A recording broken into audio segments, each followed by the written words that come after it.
Brett Ryan tumbuh dalam keluarga besar yang cukup berada di Kanada. Kedua orang tuanya, Bill dan Susan Ryan, memiliki 4 anak laki-laki.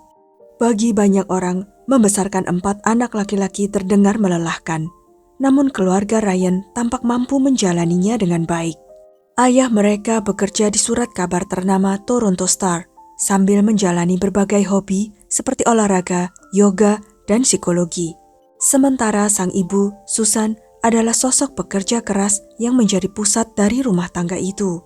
Ia mengurus suami dan anak-anaknya, sekaligus merawat rumah besar mereka di kawasan elit Toronto hampir tanpa bantuan siapapun.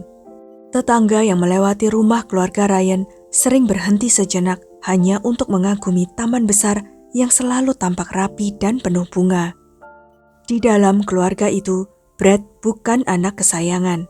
Susan menyayangi semua anaknya dengan sama rata. Namun dari luar, Brett terlihat seperti anak yang paling jarang dimarahi. Sebab Brett selalu punya cara untuk lolos dari masalah.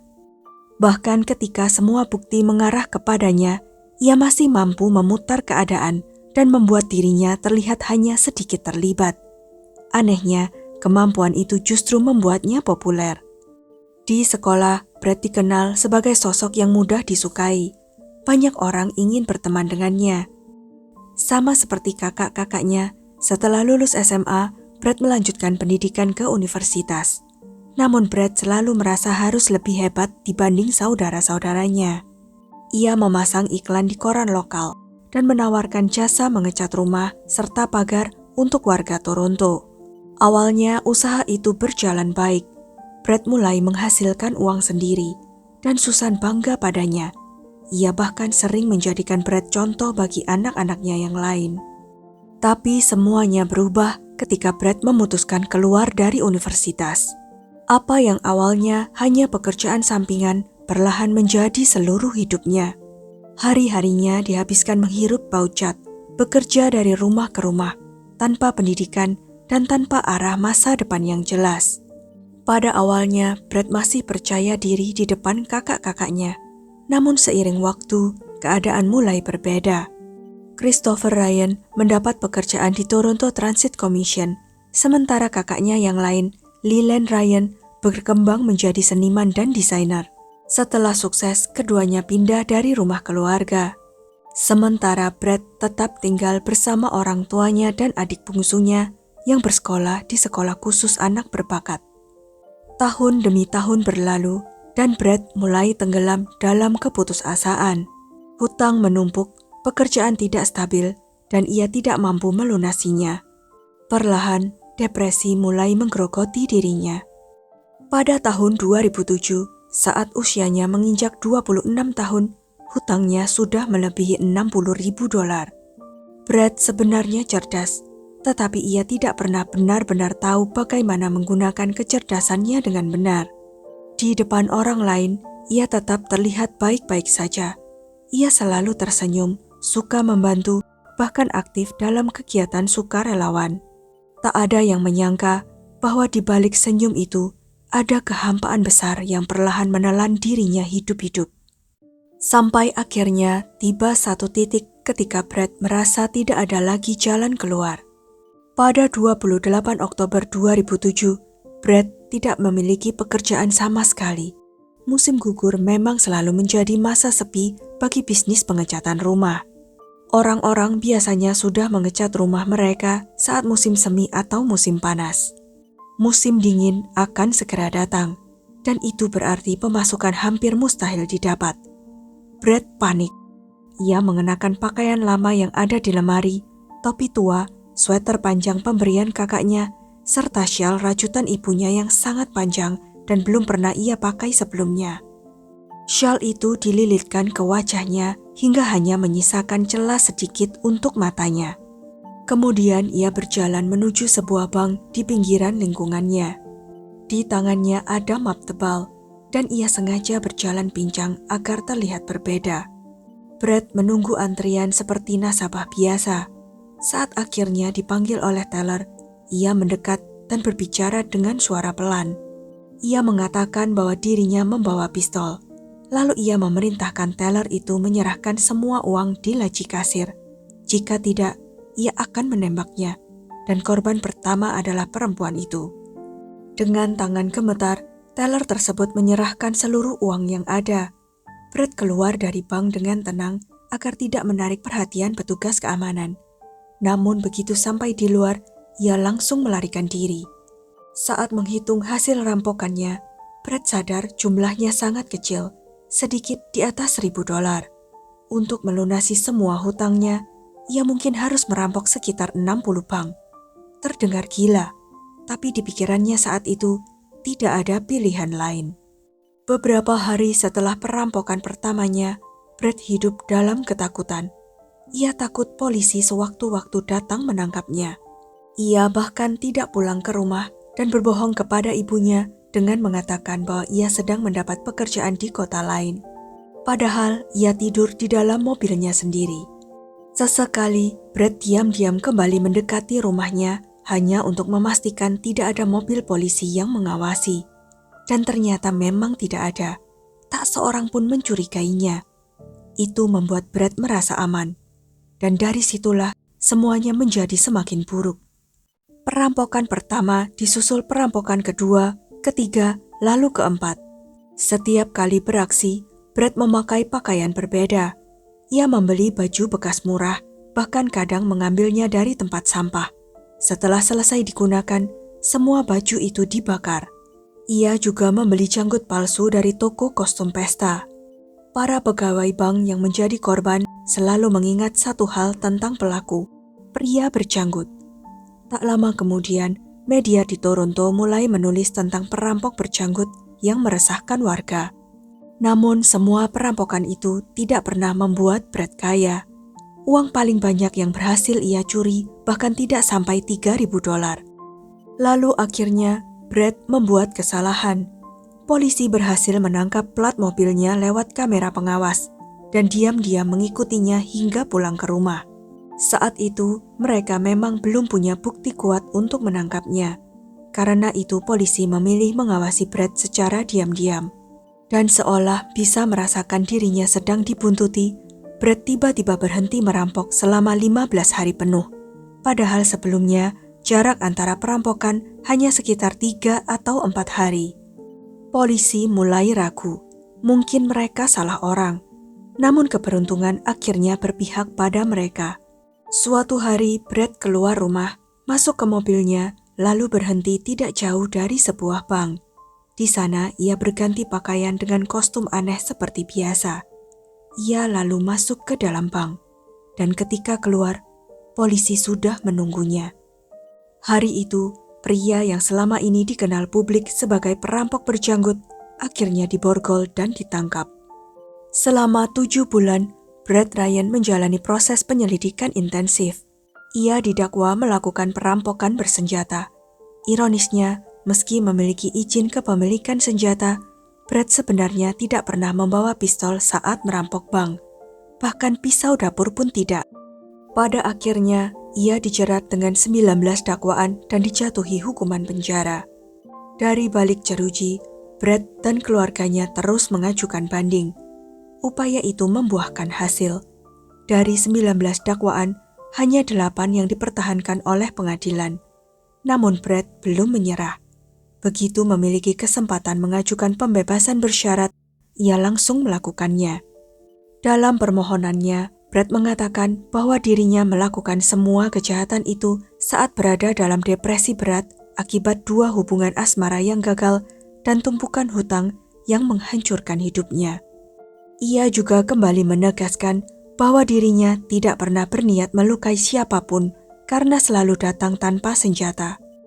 Pernyataannya akhirnya diterima. Namun untuk mendapatkan kebebasan lebih cepat, Brett diwajibkan menjalani sesi konseling psikologis. Dan untuk pertama kalinya setelah sekian lama, terapi itu benar-benar membawa perubahan. Selama berada di penjara, Brett hampir tidak berhubungan dengan keluarganya. Tapi kini ia mulai berusaha memperbaiki semuanya. Ia perlahan kembali mendekat kepada keluarga Ryan. Perubahan sikap itu diperhatikan oleh Dewan Pembebasan Bersyarat. Akhirnya pada 24 November 2010, Brad dibebaskan. Namun kebebasan yang selama ini ia perjuangkan ternyata terasa jauh lebih pahit daripada penjara itu sendiri. Dulu, ia hanyalah seorang tukang cat dengan hidup berantakan. Sekarang, ia adalah Brad Ryan, mantan perampok bank, seorang mantan narapidana. Cap itu menghancurkan hampir semua kesempatan hidupnya. Tidak ada perusahaan yang mau mempekerjakannya. Bahkan orang-orang yang awalnya menyewa jasanya untuk mengecat rumah langsung membatalkan pekerjaan begitu mengetahui bahwa ia adalah perampok berjanggut yang dulu ramai diberitakan media. Tetangga-tetangga yang dulu memuji Taman Susan Ryan kini mulai menyebarkan gosip dan bisik-bisik tidak menyenangkan tentang keluarga mereka. Akhirnya, keluarga Ryan menjual rumah mereka dan pindah ke wilayah Scarborough. Susan mulai merawat taman baru lagi dari awal, sementara Brad berhasil mendapatkan pekerjaan di sebuah perusahaan perdagangan, meski gajinya kecil. Orang tuanya juga masih membantu biaya kuliahnya agar ia bisa melanjutkan pendidikan yang dulu sempat ditinggalkan. Brad juga masih rutin menemui psikolog, dan setiap sesi ia selalu mendengar nasihat yang sama. Jangan memutus hubungan dengan keluargamu. Anehnya, nasihat itu memang berhasil membantunya bertahan. Meski begitu, kondisi finansial Brad tetap buruk. Lalu pada September 2011, sesuatu yang terasa seperti keajaiban akhirnya datang ke hidupnya. Ia bertemu dengan Kristen Baxter. Kristen adalah perempuan yang hampir terasa terlalu sempurna untuk Brad. Ia memiliki apartemen sendiri dengan pemandangan laut yang indah. Ia rajin berolahraga, mandiri, dan yang paling penting, Kristen tidak peduli dengan masa lalu Brad. Mereka mulai sering bepergian bersama, bahkan sempat berlibur ke Australia. Melihat hubungan itu berkembang, Bill dan Susan merasa sangat bahagia. Mereka yakin Brad akhirnya berubah dan mulai menjalani hidup yang benar. Mereka percaya Kristen akan membantu Brad menemukan arah hidupnya kembali. Dan untuk beberapa saat, Brad juga mempercayainya. Ia merasa hidupnya akhirnya membaik.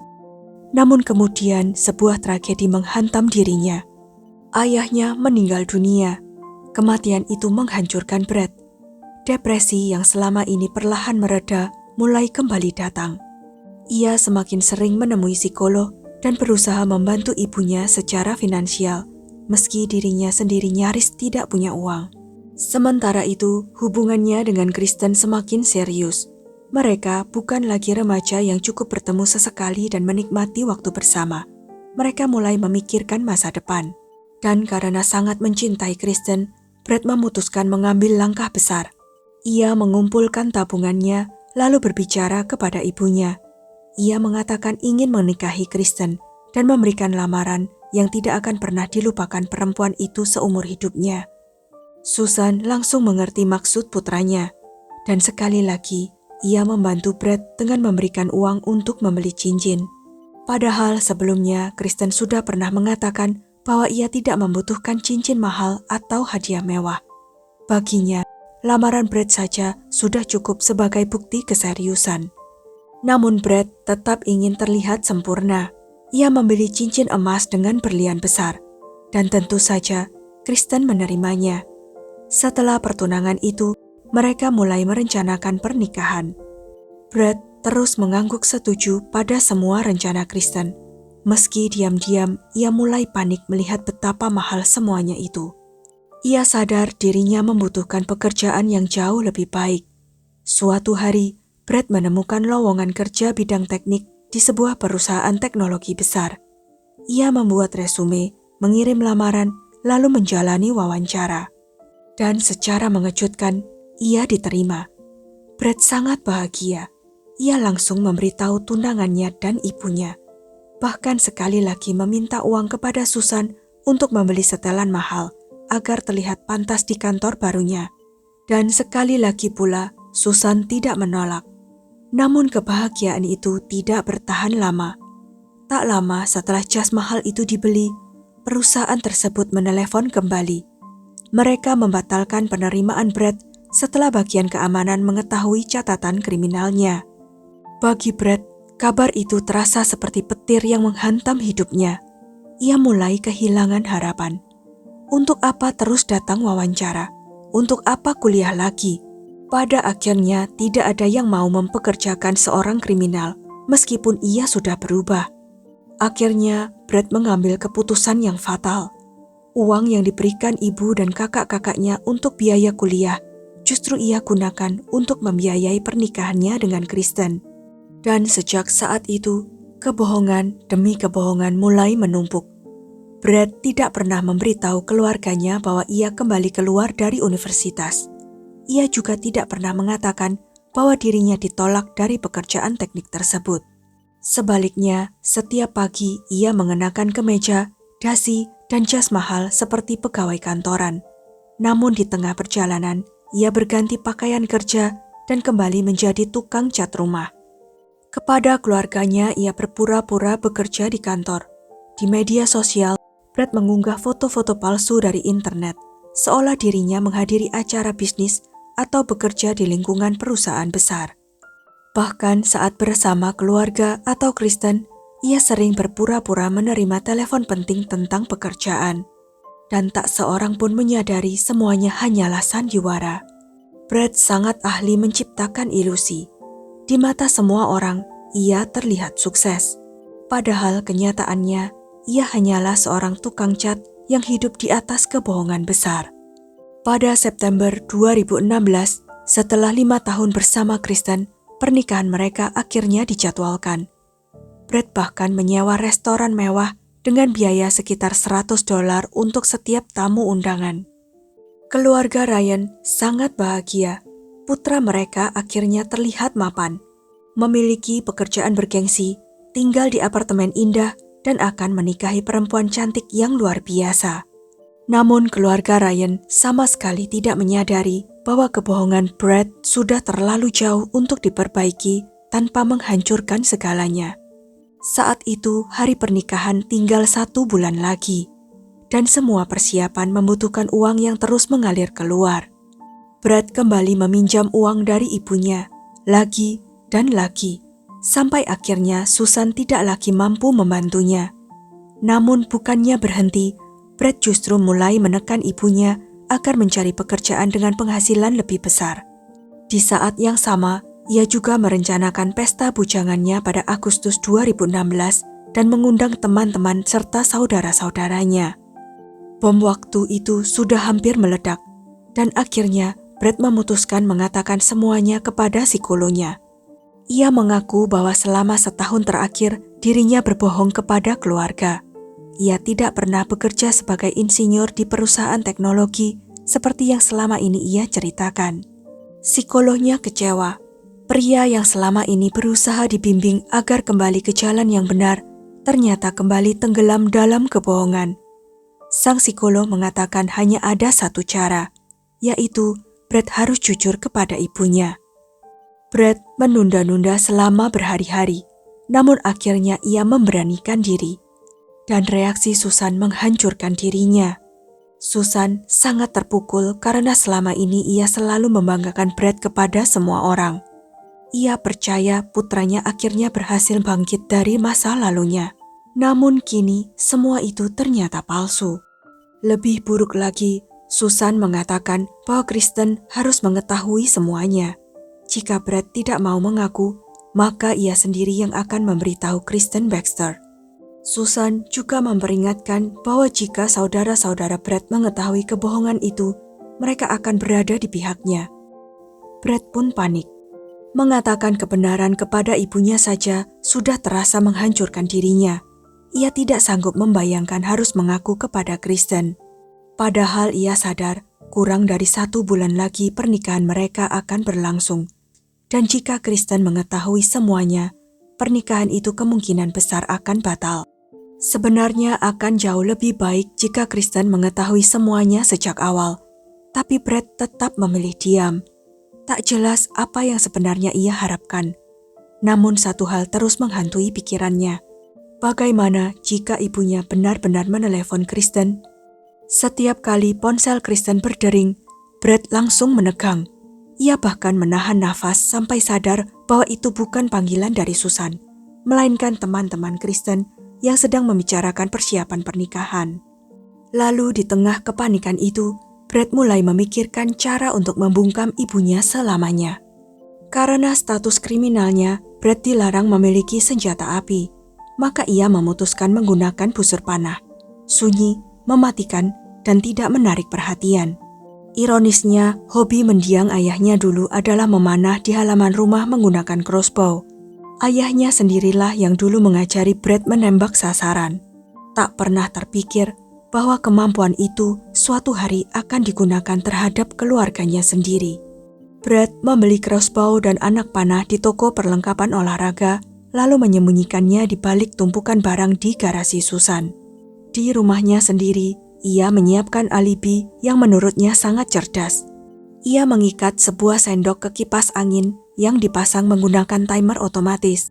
Saat timer aktif, kipas akan menyala, dan sendok itu akan bergerak menekan keyboard komputer, mengirim komentar-komentar yang sudah disiapkan sebelumnya ke YouTube.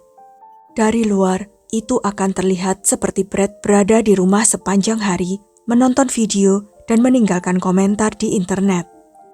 Pada pagi hari, tanggal 25 Agustus 2016, Brad mengenakan pakaian aneh yang menutupi wajahnya. Ia keluar lewat pintu belakang untuk menghindari kamera keamanan, lalu naik kereta menuju rumah orang tuanya di Scarborough. Di kepalanya, hari itu ia akan menghilangkan siapapun yang mengancam masa depannya bersama Kristen. Susan terkejut melihat putranya datang tiba-tiba. Hari itu sebenarnya ia sedang tidak enak badan. Namun Brad kembali memohon, bahkan menuntut, agar ibunya tidak mengatakan apapun kepada Kristen. Susan menolak mentah-mentah, lalu semuanya berubah. Brad mulai marah, dan Susan mulai merasa takut. Ia melihat tatapan mata putranya yang sudah tidak normal. Dalam ketakutan, Susan mengatakan bahwa ia sudah menelepon Christopher Ryan dan putranya itu sedang dalam perjalanan ke rumah. Kalimat itu membuat Brad kehilangan kendali sepenuhnya. Ia berlari ke garasi dan mengambil crossbow, tetapi amarah dan adrenalinnya begitu besar sampai ia bahkan tidak mampu membidik dengan benar. Alih-alih menembak, Brad justru memukul ibunya dengan gagang senjata berkali-kali. Lalu untuk memastikan Susan benar-benar meninggal, ia melilitkan tali ke leher ibunya itu. Setelah menutup jasad Susan dengan kantong plastik, Brad memuat kembali crossbow-nya dan bersembunyi di semak-semak menunggu Christopher datang. Tak lama kemudian, Christopher tiba di rumah. Ia memanggil-manggil ibunya dan Brad. Namun sebelum sempat memahami situasi, sebuah anak panah menghantam lehernya dari belakang. Christopher tewas hanya dalam beberapa menit. Korban berikutnya adalah adik bungsu mereka, Alexander Ryan. Ternyata sebelum meninggal, Susan sempat menelepon Alexander juga. Alexander mengalami nasib serupa. Anak panah menghantam lehernya. Namun kali ini, serangan itu tidak langsung mematikan. Anak panah tidak mengenai bagian vital secara sempurna. Alexander masih hidup, dan ia mulai berteriak minta tolong. Sementara semua itu terjadi di garasi dan halaman belakang rumah, Leland Ryan sedang tidur di kamar lantai 2 tanpa mengetahui pembantaian yang sedang berlangsung di bawah. Ia terbangun karena suara teriakan. Saat turun ke bawah, Leland melihat Brad sedang berusaha mencekik Alexander. Perkelahian pun pecah. Leland akhirnya berhasil mendorong Brad menjauh, lalu berlari ke rumah tetangga dan menelepon polisi. Sementara itu, Brad tetap berada di rumah. Ia tidak punya tempat untuk lari. Di titik itu, ia sadar hidupnya telah benar-benar hancur. Tak ada lagi yang bisa diselamatkan. Brad kemudian mengambil ponselnya dan menulis pesan kepada Kristen, meminta perempuan itu memaafkannya. Ketika polisi tiba di lokasi, mereka menemukan Brad dalam keadaan berlumuran darah, duduk di dekat Alexander yang juga bersimbah darah namun masih hidup. Alexander kemudian meninggal di rumah sakit. Brad sendiri meminta polisi memborgolnya dan membawanya ke kantor polisi, tempat ia akhirnya mengakui semuanya. Dalam pemeriksaan polisi hingga persidangan, Brad mengklaim bahwa awalnya ia tidak berniat membunuh Susan. Ia mengatakan hanya ingin menakut-nakuti ibunya. Namun berbeda dengan Christopher dan Alexander. Hari itu, Brad memang datang dengan niat membunuh mereka jika mereka menjadi saksi. Dan jika keduanya tidak datang ke rumah, mungkin mereka masih hidup. Sama seperti hampir 10 tahun sebelumnya, Brad kembali mencoba menjelaskan tindakannya dengan alasan depresi. Namun kali ini, tidak ada yang bisa meringankan hukumannya. Meski hakim mempertimbangkan fakta bahwa Brad mengaku dan bekerja sama penuh selama penyelidikan, ia tetap dijatuhi 3 hukuman penjara seumur hidup, 1 untuk setiap pembunuhan. Ia baru bisa mengajukan pembebasan bersyarat pada tahun 2041. Sementara itu, Leland Ryan memilih menghilang dari sorotan media. Namun di seluruh Toronto, namanya tetap dikenal sebagai satu-satunya anggota keluarga Ryan yang selamat dari malam pembantaian itu. Kadang, sebuah keluarga tidak hancur karena kebencian, tetapi karena satu kebohongan yang terus dipertahankan sampai akhirnya menelan semua orang di dalamnya. Dan hari itu, keluarga Ryan tidak dihancurkan oleh orang asing, melainkan oleh anak yang paling ingin terlihat sempurna di mata keluarganya. Sekian kisah kali ini. Jangan lupa untuk klik like, share, subscribe, dan komen ya pendapat kalian. Sampai jumpa lagi di video-video selanjutnya.